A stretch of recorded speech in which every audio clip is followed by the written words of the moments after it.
But whether it be mine or one of my customers' properties, I'm still going to take care of that and make the decisions as if it were my own. You know, the big thing about being a property manager is just being a good people person. And you have to just try to play the game. Business does not matter what business you have. There are two tasks. Three. One, get the job. Two, do the job.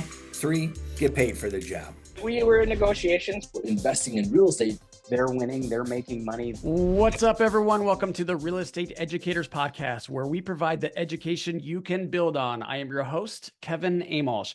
As you've heard before, I'm having so much fun with this podcast because we're helping real estate investors and real estate educators. So you're out there buying properties, you're out there renting them out, fixing and flipping, or you're providing content to investors, hoping to get some business out of some content marketing.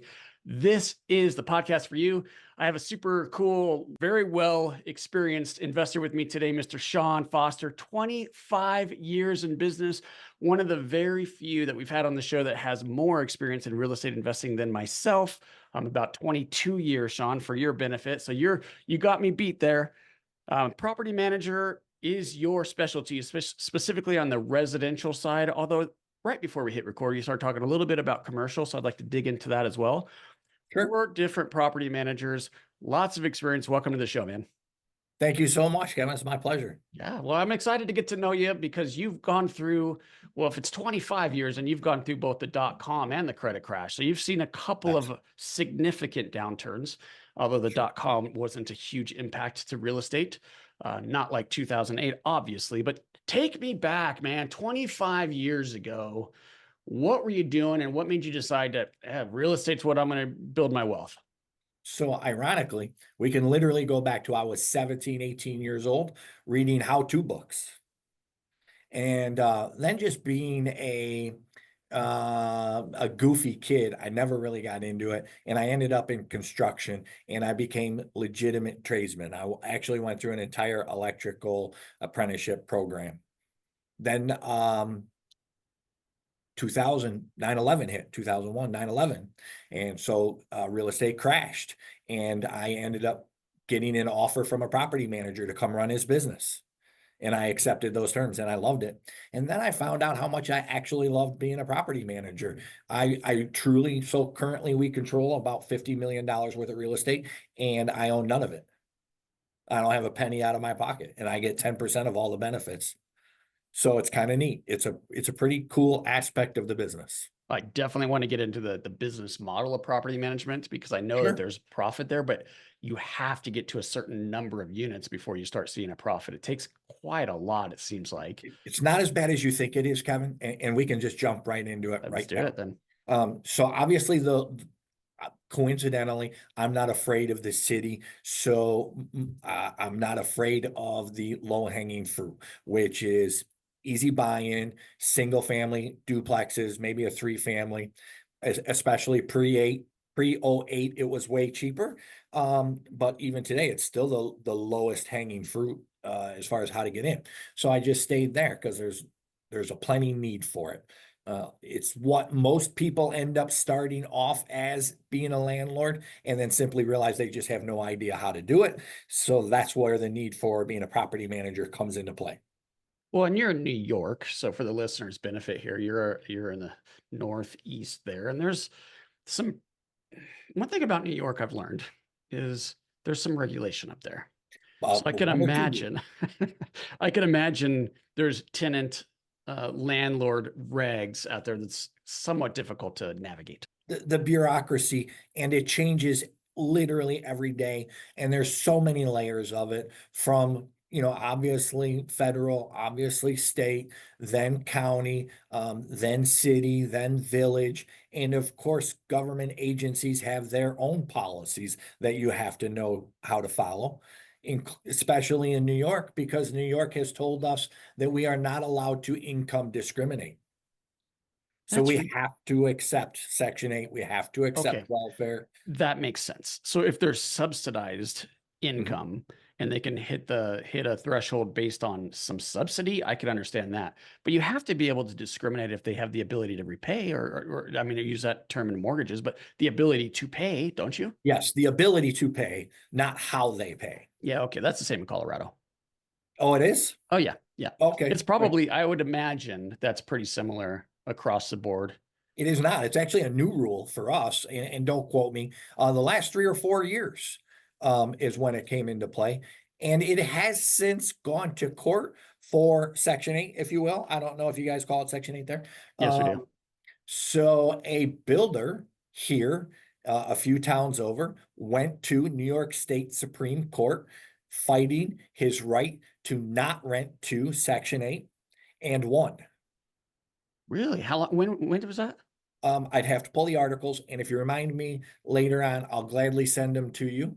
And he won because it's undue burden for the builder to allow the inspector into the property.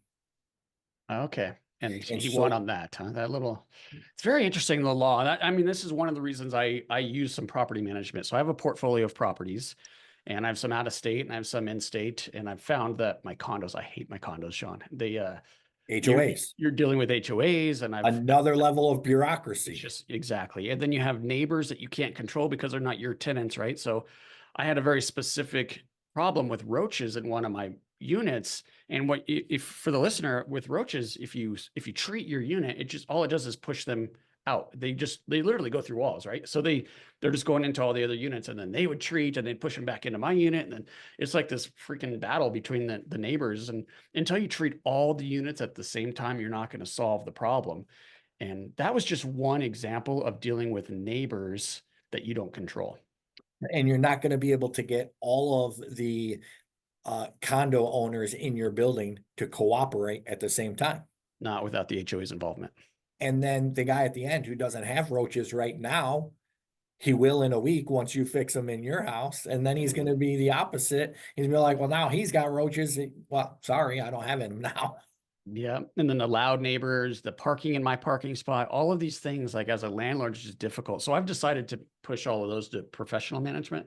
Yep. And then I still manage my own single family stuff. And we actually manage HOAs as well.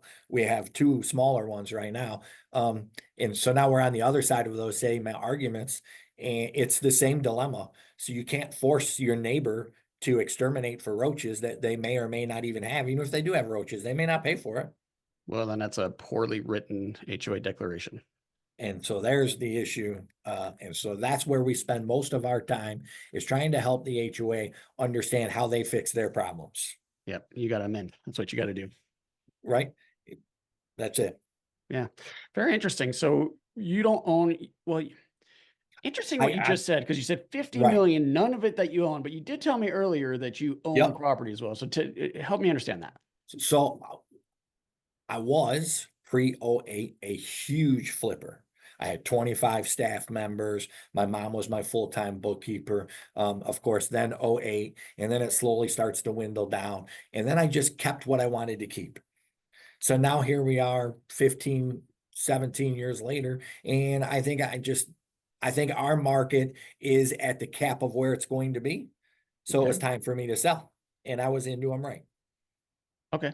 So you're currently selling off, or you have sold them all off? I got 2 left. You got 2 left. Right. So how many properties did you personally own at your peak? So I never kept a door count. That's the answer. I have a total of 3,000 over my 20 years. Couldn't tell you how many the most was at one time. And the honest answer with that is, and we'll get into systems, is because of the system, it wasn't really information I needed. On top of that, even though I sold the property, chances are I sold it to somebody that I was managing it for. So now it's still just on my books. But you still Does that track make- your assets, right? I mean, you know what you own. Well, that wasn't my job, right? So Okay, gotcha. So my job is to run the business. And when I hear an address, I'm familiar with the address, whose docket it lands under, whether it be mine or one of my customers, just isn't relevant information for me at that point. At that point, my care was the property. And the property management company, which you've had a lot of success with. Well, we're talking about a specific property, right? Like how many have I owned? Oh, I see what you're saying. Okay. Right. So if you tell me 123 Smith Street, sure, I know 123 Smith Street. I know I did own it. I may own it. I probably own it. But But whether it be mine or one of my customers' properties, I'm still going to take care of that and make the decisions as if it were my own. The best decision I can make for the investment. So you agree that real estate investing and owning real estate is smart. It's a wealth builder. You agree with that, I assume. I assume that if you know how to do it, or if you know how to hire the people to do it, then it is absolutely amazing. Which is really a lot of the problem, Kevin, and you know this, is that people just think, well, I buy a house and I'm going to collect $500 a month until I can afford to buy another house, and I'm going to collect $1,000 a month until I can afford to buy another house. And they don't realize that every step in the middle is the same step as if you owned a shoe store. Yeah, I mean, if you treat it like a business, that's right. I Uh, mean, it's just the interesting thing about real estate now that we're going into the business side of things, and I do want to dig into your business experience there because you have a lot of it. What I find fascinating about real estate as a business compared to an actual business is a business normally trades on a multiple. So you use the example of a shoe store. So obviously there's inventory, and that does make it a little bit different. But you're going to take your EBITDA, which is basically your NOI in a real estate deal, and you're going to multiply that by 5, 6, 7, whatever times, and that's the value of the business, right? Sure. So it's a very high value compared to income. On the real estate side, we trade at 5, 6, 7, 8 cap rate. So it's a fraction of the income. So, and you and I can, Isn't that I feel interesting? that, right?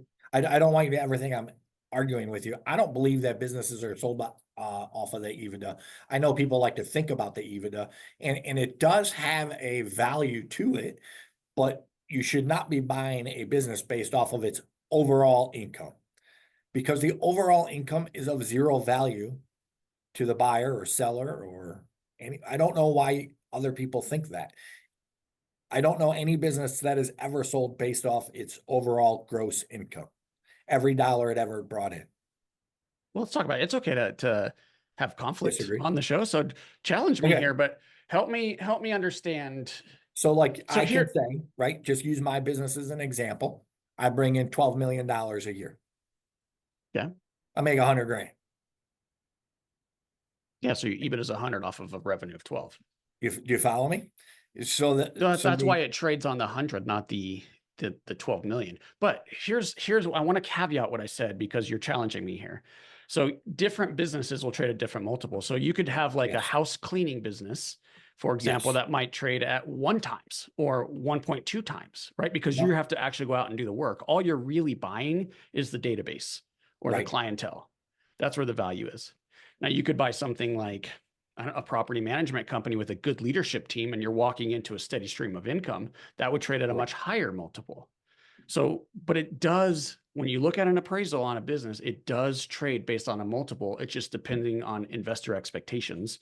On a And multiple, yes, but not on the EBITDA. That's what I think our what's an argument. EBITDA of multiple? The multiple is the EBITDA. EBITDA for the listeners, earnings before taxes, interest, and amortization. Right? It's your gross income. It's your net income. EBITDA is Oh, net. okay. Earnings Well, before taxes, interest, and amortization. So any loans that you have interest, like if you took on debt to buy the business, that's not going to be included in the value of the business. Just okay. like real estate, a cap rate doesn't account for the debt, right? Right. Agree. No, I agree with you. On the net, a business sells on a multiple of the net. Well, that's what the EBIT is. Yep. Yep. And that was just my misunderstanding. So for the listener, a gross number would be before expenses. So his example is 12 million. We call that revenue. So a revenue is a gross number. EBITDA is a net number. Yep. And you hear it all the time in a lot of the influencers, et cetera, et cetera. 8 million this year. You brought in 8 million. Your company brought in 8 million. You didn't make 8 million. 100% agree with you. I 100% agree. And a lot of people judge themselves based on revenue. So I'm in EO. I don't know if you've heard of EO. Have you heard of EO? No. Okay, so EO stands for Entrepreneur Organization. It's the largest leadership peer group it's actually in the world. It's a worldwide organization. And so you join this big, large organizations, and they have different chapters. So New York would have a chapter, right? And then there might be 200 people, 300 people in the chapter. Then they break that up into what they call forums, where you have 8 or 10 people and they meet every single month, and it's like a mastermind group. And then they'll Right. have larger like chapter groups and parties and stuff. So you get to network, and it's a really cool organization. So it's something that you might look into if you're starting or scaling businesses, but they qualify to get into that group on revenue. So there's people in there that are probably losing money on an But annual they got big basis revenue. because they got the revenue, right? Isn't that interesting? So it's just another misbelief that's brought upon from social media. Yeah, it's like In the doors in real estate, right? How many doors? And it's like, well, is that you Right. own 10% of 100 doors and it's all in one building, or do you have 100 Right. single family homes, right? So, and then ironically, I get asked that question all the time, right? So what about the 100,000 square foot warehouse I manage that has one door because it's a 100,000 square foot warehouse, but it has 40 little customers inside of it, almost like a flea market indoors. Is that one door or is it 41 doors? Yeah, exactly. I would say doesn't matter. It doesn't The really. only reason I asked you how many your peak was because as, as you go through the economy and you have a certain amount of properties that you're managing, it can get very difficult. So let's take COVID, for example. And I'll be curious how COVID impacted your business. But when you have a moratorium on evictions and you have potential tenants taking advantage of that, if you have 50 houses, I mean, that would impact you differently than if you had the 2, right? You know, the big thing about being a property manager is just being a good people person. And you have to just try to play the game. And when you, again, are working on the single family area, everything is going to be different. I had no evictions due to COVID That's great. or unemployment. I had one starting the day COVID started. And so that one got screwed up because nobody knew what to do. At the All right, end let of me the make day, sure I insurance understand this. came I'm sorry to interrupt you, but I just want to make sure I understand this for the listener here. You said no evictions. Well, you weren't allowed to evict, right? Because there's a national Right. moratorium. So is it no missed payments? Didn't need any. Yeah, didn't Okay, need cool. any evictions in the 2 or 3 years that things were shut down for COVID. Okay, gotcha. In January of 2019, we were in the middle of an eviction that had to get postponed for a month. I don't remember why. And then by the time we went back, now COVID had hit and we couldn't finish the eviction. Then coincidentally, Section 8 called and they said, Sean, will you just let her out of her lease? And I said, yes, because we're going to put her in another house. So that was it. That was the only bad case I had. And it comes down to what type of tenants you're working with. Are your tenants have good jobs that they were stable? Or do you have tenants that all worked fast food and got sent home? So, you know, it's just different. Yeah. Do you have tenants that understand, that know that they have to pay the rent, that can read the actual rules? Or do you have a tenant that just heard somewhere that they don't have to pay? Yeah. It- And this is why property management is important for a lot of people. Here's an example of this. I do a lot of business in Minneapolis. In Minneapolis, well, I'm a big fan of month-to-month leases. And the reason I say that is leases hardly ever help the landlord. It always protects the tenant. Agree. And if you have a month-to-month, I can raise rents when I want. I can break the lease when I want with notice and these types of things. So during the moratorium, they said you cannot evict for non-payment. There was nothing in that moratorium that said you cannot evict for an expiration of a term.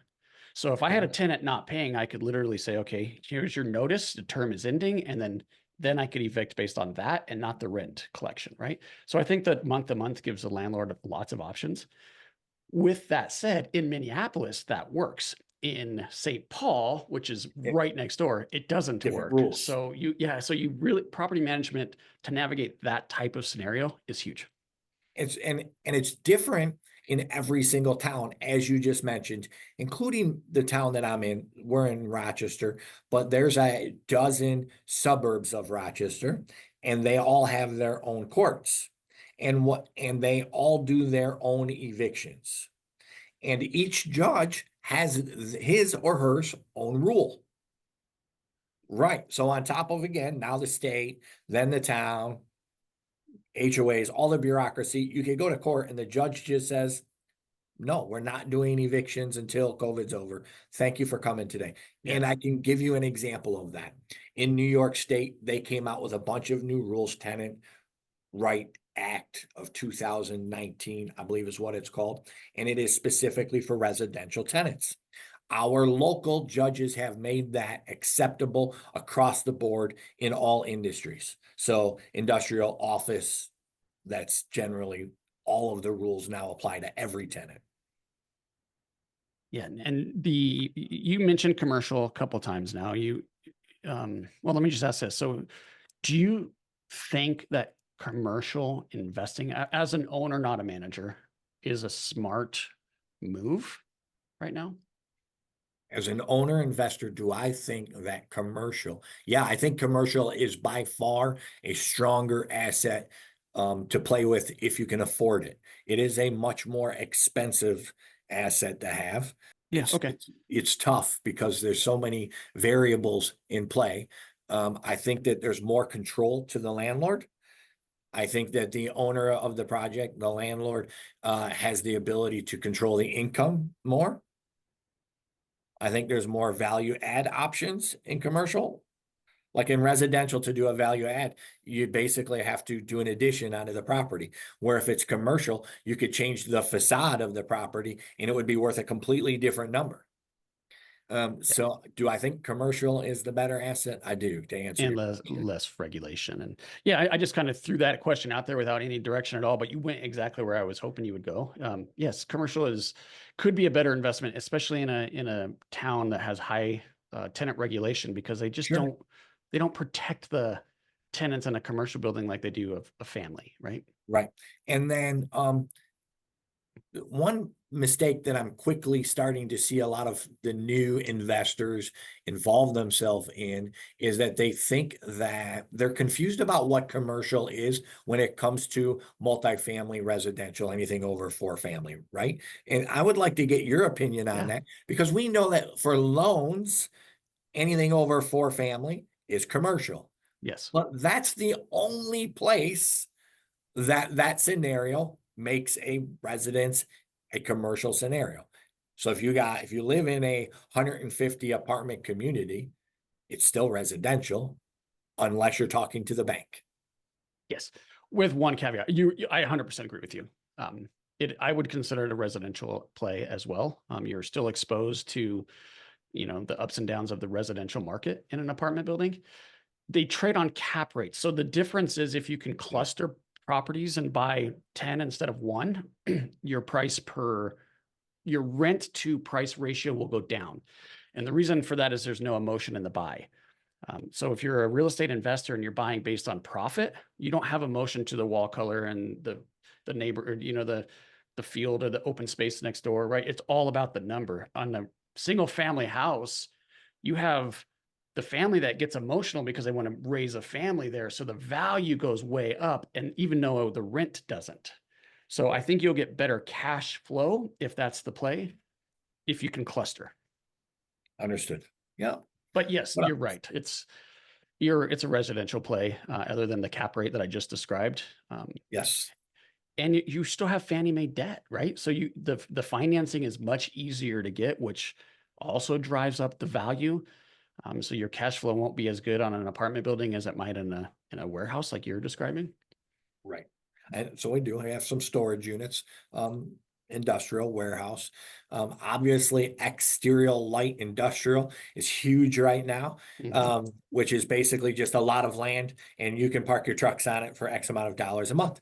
Great business if your town allows it, which quite frankly, most towns do, because it's really just, it's the random tree truck guy or the random plow guy or the landscapers need a place to put their trailers. That's a great industry to be in. The income is not great, but the buy-in is super great. I mean, it's just land and a fence, Yeah. So you're talking about outdoor storage. outdoor, open air, right? Yeah. Yeah. And Yeah. you It's got good. any? I don't have any, I don't play in the storage space. And I think the outdoor, if I was going to do it, would be that, Sean. But the problem with that type of investment is there's a business component to it. It's not a pure real estate play. Like if you buy a flex building or a warehouse 100,000 feet like you have, and you said there was what, 5-6 tenants in there, that's probably a triple net deal, which means that the tenant pays all the expenses, basically everything. So it's a very easy to manage, high cash flow. That's very different in storage. It's a high turnover. It's a much higher, Yep. more management intensive Sure. business. So there's like a Sure. business side, that's Yep. the only reason I'm not doing that. So I have some triple net industrial indoors, right? Like literally right next to where I'm at right now is a big giant warehouse, and my only responsibility is to make sure that there's no roof leaks, right? Yeah. Generally speaking, and everything else lands on them. But that's actually not what I'm talking about, and nothing you said is wrong, but coincidental. So now right behind me, there's 2 acres of nothing but a bunch of open field, like you said, outdoor storage. We call it light industrial, outdoor industrial, because they are industrial trucks. They're not residential trucks. They're not dad's pickup truck. They are the Asplund trucks when they're here in town for the big storm or things like that. And those guys need a place to just spend $500 a month for a place to park. We don't really call that storage. You can't call it parking. Oh, that's interesting. Do you follow? So We just call it light industrial. So let's make sure that the listener can grasp this, because what you're saying is very fascinating to me. That term light industrial means something completely different in the markets I work in. I don't do any business in New York. So I'm trusting you. It's just different. You're lucky. Yeah. And, So well, everybody's got their own opinions or definitions of what they call it as well, too, right? yeah, I mean, for us, we have a heavy industrial, which would be like a big warehouse, right? High ceilings, big roll-up doors, lots of power, that kind of thing. Light industrial would be more like a flex space. Light industrial and flex is basically the same thing where we do business. So you would think about your little brewery or your, very small 5,000 square foot, 4,000 square foot, like industrial suites. It does have a roll-up door typically, but you're not doing heavy machinery and welding and all that kind of thing. Got it. Yeah, that's great. And it's funny that you actually even know about how much power needs to come into the building, how much water needs to come into the building. Right. People don't realize, them CNC machines, they take a lot of water, a lot of air, a lot of electricity. You need to know who you're renting to in any industry. Yeah. I mean, we see flex space a lot of times, Sean, where they turn them into office. So there's a lot of office that go into flex industrial buildings. Sure. So it's kind I of have cool. a building. I have an office building that I'm trying to convince the owner to go industrial in. Because I don't think it's not in the right neighborhood for good offices. And so it would cost you way less to go industrial. Oh, and there's Everything a will be demand. less. There's a demand for that. And it's worth way more. In this specific building, the industrial would rent for $4, literally 4 times the amount that office space would be. That's crazy. Right. So, but they're having a hard time accepting that I know more than they do, which is fine. It's their dollar, right? Yeah. It's just hard because you have to rip out all the finishes. Like you're ripping out off conference rooms and carpet Or leave them there. and just let the tenant do it. Well, I mean, like you said, the guy that's welding here, there, at some point he needs an office. At some point they need a kitchen. At some point they need a conference room. And depending on the project and where it is, if it's in the right spot, why can't it stay there? Right? You disagree or? No, I agree with you. It's how do I say this? So when Like we my see office, these, right, is 12 by 12 or 12 by 14.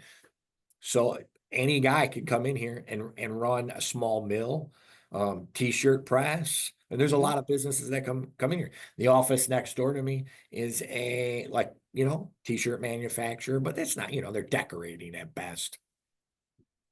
do you have any roll-up doors? Yes. And I have a loading dock. Okay, perfect. Yeah. Right. So, and an elevator. So I can actually run equipment on the 2nd and 3rd floor.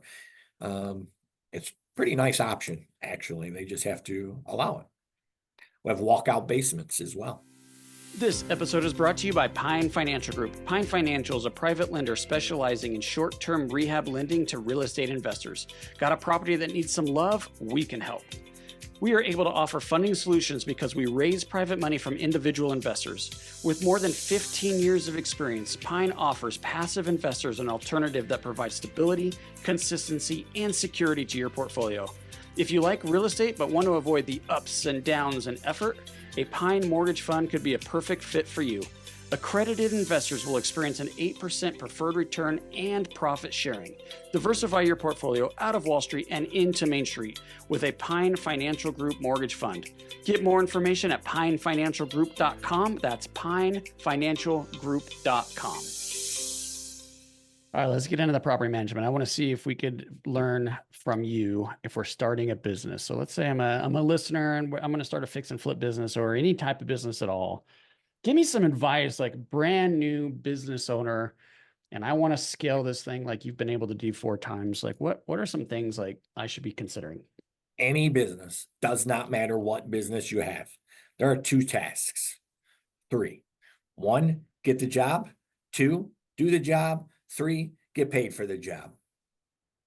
The hardest part is getting the job. I agree. Right now in management, it's SEO. You're an investor, you know that. I'm an investor, I know that.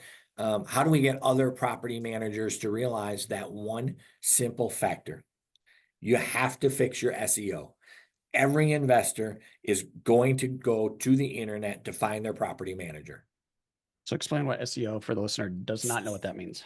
Search engine optimization. So when you type in property manager in this town, whatever town you're in, you want to make sure that you're the guy on the top of the list.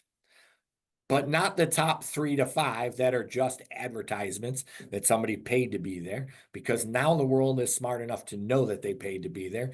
Get past that top list and get into your actual optimization, the actual names of the people that are most relevant of your industry in that town. So this really comes down to the marketing. You got to be a fantastic marketer. I pay for mine to get done. It costs me $2,000 a month. So be or pay someone to be a fantastic marketer. I don't agree with I'm a strong believer in paying other people to do what they are paid to do and do it well. It would cost me more to try to do it myself. Okay, that's good. You agree with that? I do 100%.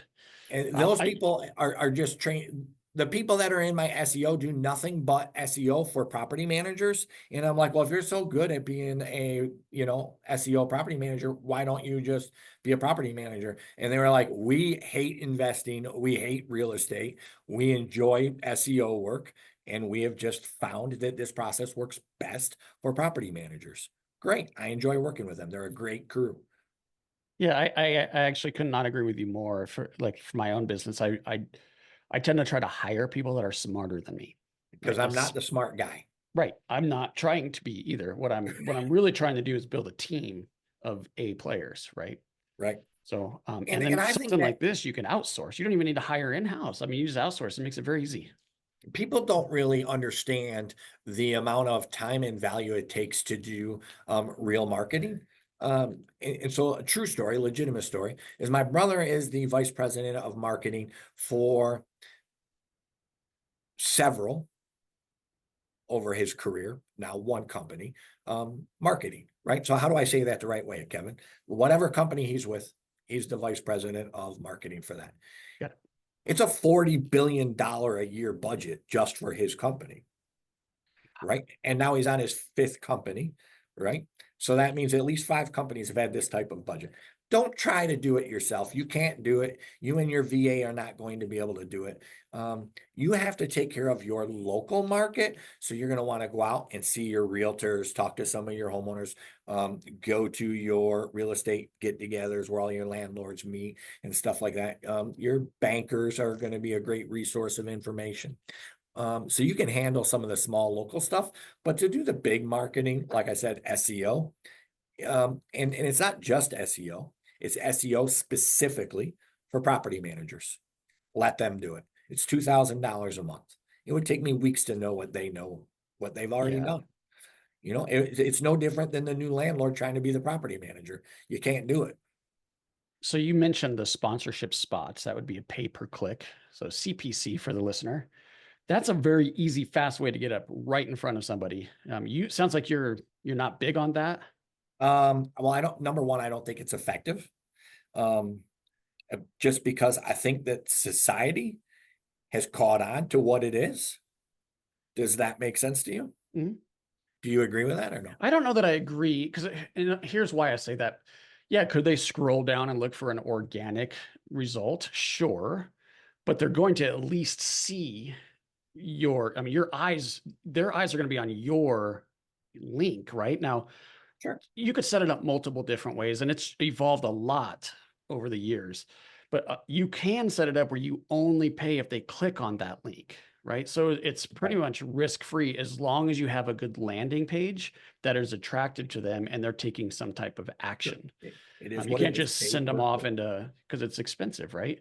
You Right. might pay for real estate investors. I would assume you're paying $10 to $20 somewhere in that range per click. No, And yeah, it's only $2 or $3 where I am. for motivated sellers. Yeah, PPC. Yeah. Okay. So it could be different. I've seen it. No, it's okay. I understand. Each keyword is going to be different. So if Yep. you're saying sell your foreclosure or save my house or something that's going to be pretty competitive, the cost goes up, right? So it's going to be dependent on what the keyword is. But Yep. I just think while you're building up your SEO, because I do agree with you on this, that's vital for longevity, but it takes so much time and work and effort. So if in the meantime, while you're trying to get some leads in right away, maybe some cost or pay per click, I PPC. think so to be clear, I'm not anti PPC. I think that we live in a society that is smarter than PPC. When you see, when you Google anything in the top 4 or 5, sometimes full pages have ad right next to it. And it looks like it's just another web listing, but then it says ad. Well, I want to move on to where it just doesn't say ad. I don't want the guy that paid to be at the top. I want the guy who earned his right to be at the top. This is the next sentence is where you and I disagree. I think that we live in a society smart enough to know that when it says ad next to it at the top of the list, we already know that that's the guy that just paid to be there. But what if that ad says exactly what you need to hear? Well, they And all do. you go ahead and click on it. They all do. Or they wouldn't be on that page, right? That's it. That's just Yeah. where I'm at. Well, and then, It's so hard. Marketing is so hard because you're literally trying to get into somebody else's mind. That's what the whole game is. And that's why it's so valuable. Yep. So for the property manager, how to get started, obviously we agree SEO is probably the most important. And then your local realtors, investors, bankers, brokers, that's where you want to spend a lot of your time, just getting your word out there. And of course, they're going to say, well, what do you know about the business? And you're going to have to just be honest. Number one, in New York State, you're obligated to be honest about that answer. You really are. Yeah. But it's not going to be hard to find somebody that wants to take you underneath their wing and help you get started. Believe it or not, there's people out there that are still good people in the world that are going to give you the opportunity to prove yourself. And that's really it. Value proposition. So I would tell the listener to take your advice. I agree with you, and study marketing, because there's no more important piece of the business. It doesn't matter what business you're in, learn marketing. 100%. You can't tell me a 100% agree with that. You can't tell me a business that doesn't require good marketing. You can't sell something if you have no one to sell it to, right? There I think it is. that was, get your job, do your job, get paid. So there's a lot we could unpack there, but we are running short on time. I want to ask you this. A lot of real estate investors listen to this show, and a lot of them are looking for deals. It's a bit challenging out there right now. You're a property manager. You deal with landlords on a day in, day out basis. My guess is that occasionally you have a landlord that might get a little disgruntled, a little upset at a tenant, just increase motivation to get rid of their property. Do you ever see that? And if I was a person looking, an investor looking for sellers, how would I get in front of someone like that? Call your property managers and say, hey, and every one of my clients has said that to me, and I absolutely provide that service. If you know somebody looking to get out of the business, feel free to have them call me. Yeah, of course we do that. And believe it or not, I don't charge for it. I don't charge my clients to push their property to another client. I don't need that 6%. It's just, I think that's just nickel and diming. I'd rather just see 2 clients happy versus an extra 6% in my pocket. And we're literally talking about $6,000. And if I make that client happy, I'm going to make that 10 times over. But communicating, networking, all of your local thing, literally anybody, it could be the homeless guy that's handing out newspapers at the side of your street. Let him know you're looking for properties. And this is a true story. I know we're going to get into stories. I have an attorney who has a property in the Bahamas. Well, how did you find it? Well, after going to the Bahamas every year for 4 years, just coincidentally, I asked my taxi guy, same taxi guy I've been using for 4 years, say, hey, we're thinking about moving down here. We like the property down here. We like the people. You've been great to us. Do you know about any good deals? And that's how he bought his property for $33,000. That's now appraised for $880,000. Wow. That's it. Through the taxi. You cannot argue with that story. That's There amazing. it is. Right. Most of your deals are going to be made by friends. So I'm gonna write this down. Tell the taxi driver. Right. Anyone. The taxi driver is a great guy because he hears all the stories. Yes. Your hairdresser. I'll tell you a big secret to me. And I'm telling all of your viewers this. In every town, there is a shop, a store, a hardware store where all the landlords shop at because he's the best prices. He's always got coffee. He's open the earliest and he's open the latest. He's got the bathroom that he lets the landlords use. That's the guy you want to know. He knows every landlord, every piece of property, who owns what, and what's happening within 4 square miles of his front door.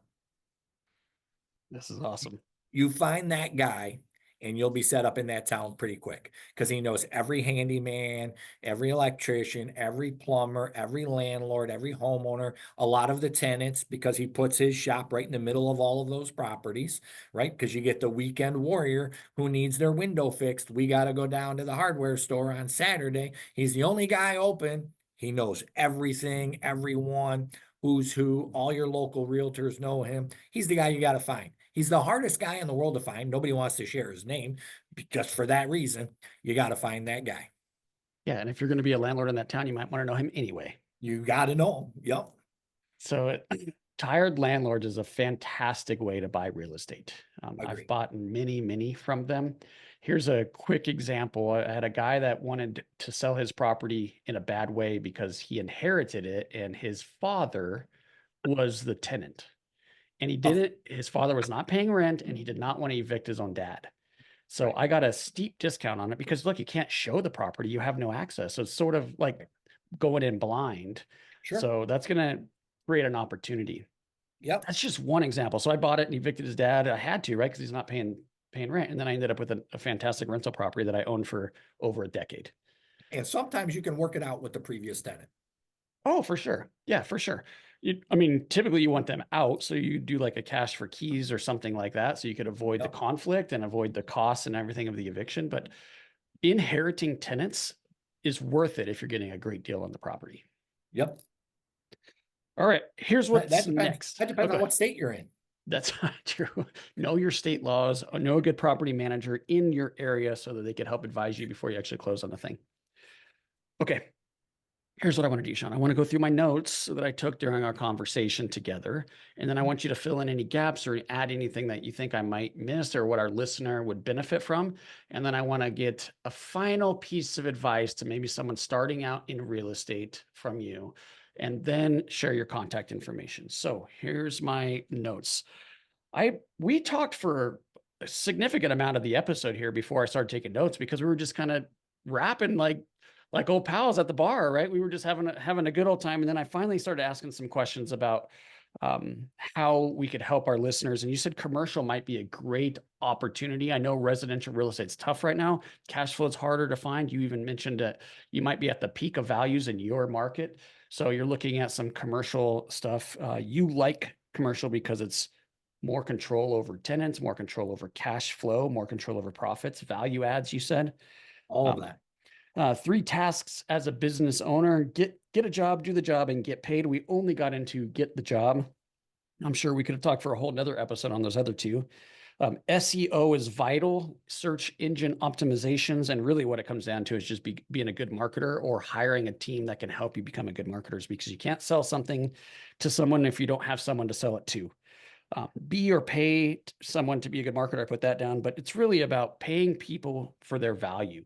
Like if you have someone that's very good at something and you're not good at that, pay them to do that. And that's how you really scale and improve and grow. You said multiple times, network, network, network. Go to your meetings, go to your coffees, get to know people, tell everyone what you do. That's probably one of the most important. You put SEO in front of that in importance, but I think they're either that. Yeah, I think they're probably pretty equal. I think you should do both for sure. Build relationships with property managers. That's how you're going to get in front of your tired landlords. But really, it's just tell everybody, tell your cab driver, and go find the hardware store owner. How did I do? You never heard that hardware store owner story. I have not, no. But Well, do you so agree we're in with a it? city. I do a lot of business in Minneapolis. I do a lot of business in Denver, and both of them are similar size. So we're talking about 3 million people in the metro. You don't have that local hardware store. You have Home Depot.